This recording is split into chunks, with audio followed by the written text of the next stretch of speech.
राम राम राम राम राम राम राम राम राम नारायण नारायण। संबंध। जिस स्थिति में सर्वत्र परिपूर्ण परमात्म तत्व का अनुभव हो जाता है, उस स्थिति की प्राप्ति के लिए आगे के श्लोक में साधन बताते हैं। तद्बुद्धयस्तदात्मानस्तन्निष्ठास्तत्परायणाः गच्छन्त्य पुनरावृत्तिं ज्ञान निर्धूत कल्मषाः। जिसका मन तदाकार हो रहा है, जिसकी बुद्धि तदाकार हो रही है, जिसकी स्थिति परमात्म तत्व में है, ऐसे परमात्म परायण साधक ज्ञान के द्वारा पाप रहित होकर अपुनरावृत्ति अर्थात परम गति को प्राप्त होते हैं। व्याख्या। परमात्म तत्व का अनुभव करने के लिए दो प्रकार के साधन हैं। एक तो विवेक के द्वारा असत का त्याग करने पर सत में स्वरूप स्थिति स्वतः हो जाती है, और दूसरा सत का चिंतन करते करते सत की प्राप्ति हो जाती है। चिंतन से सत की ही प्राप्ति होती है। असत की प्राप्ति कर्मों से होती है, चिंतन से नहीं। उत्पत्ति विनाशील वस्तु कर्म से मिलती है, और नित्य परिपूर्ण तत्व चिंतन से मिलता है। चिंतन से परमात्मा कैसे प्राप्त होते हैं, इसकी विधि इस श्लोक में बताते हैं। तद्बुद्धय है, निश्चय करने वाली वृत्ति का नाम बुद्धि है।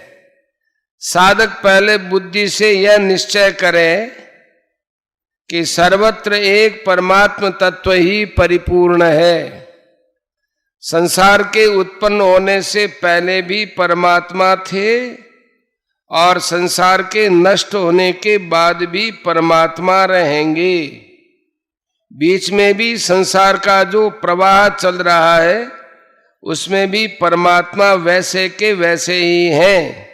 इस प्रकार परमात्मा की सत्ता में अटल निश्चय होना ही तद्बुद्धय पद का तात्पर्य है। तदात्मान है, यहां आत्मा शब्द मन का वाचक है। जब बुद्धि में एक परमात्म तत्व का निश्चय हो जाता है, तब मन से स्वतः स्वाभाविक परमात्मा का ही चिंतन होने लगता है। सब क्रियाएं करते समय यह चिंतन अखंड रहता है कि सत्ता रूप से सब जगह एक परमात्म तत्व ही परिपूर्ण है। चिंतन में संसार की सत्ता आती नहीं। तन्निष्ठा, जब साधक के मन और बुद्धि परमात्मा में लग जाते हैं, तब वह हर समय परमात्मा में अपनी स्वतः स्वाभाविक स्थिति का अनुभव करता है। जब तक मन बुद्धि परमात्मा में नहीं लगते, अर्थात मन से परमात्मा का चिंतन और बुद्धि से परमात्मा का निश्चय नहीं होता, तब तक परमात्मा में अपनी स्वाभाविक स्थिति होते हुए भी उसका अनुभव नहीं होता। तत्परायणाः, परमात्मा से अलग अपनी सत्ता न रहना ही परमात्मा के परायण होना है। परमात्मा में अपनी स्थिति का अनुभव करने से अपनी सत्ता परमात्मा की सत्ता में लीन हो जाती है और स्वयं परमात्म स्वरूप हो जाता है। जब तक साधक और साधन की एकता नहीं होती, तब तक साधन छूटता रहता है, अखंड नहीं रहता। जब साधकपन अर्थात अहम भाव मिट जाता है, तब साधन साध्य रूप ही हो जाता है, क्योंकि वास्तव में साधन और साध्य दोनों में नित्य एकता है।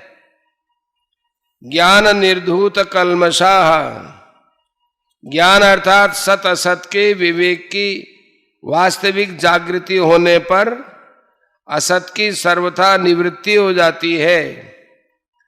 असत के संबंध से ही पाप पुण्य रूप कल्मश होता है, जिनसे मनुष्य बंधता है।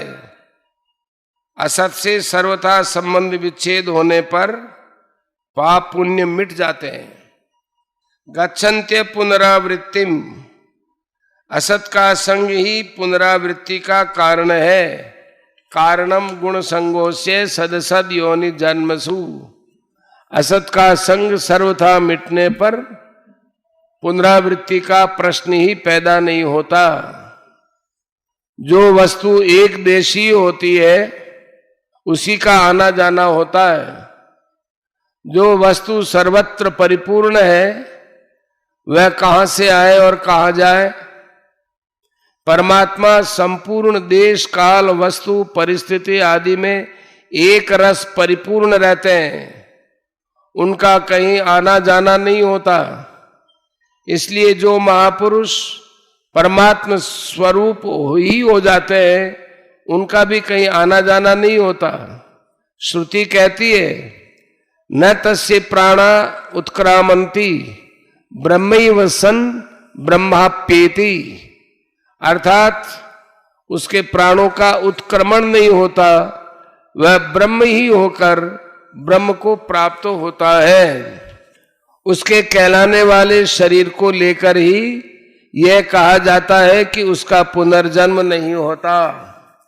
वास्तव में यहां गच्छन्ति पद का तात्पर्य वास्तविक बोध होना है, जिसके होते ही नित्य प्राप्त परमात्म तत्व का अनुभव हो जाता है।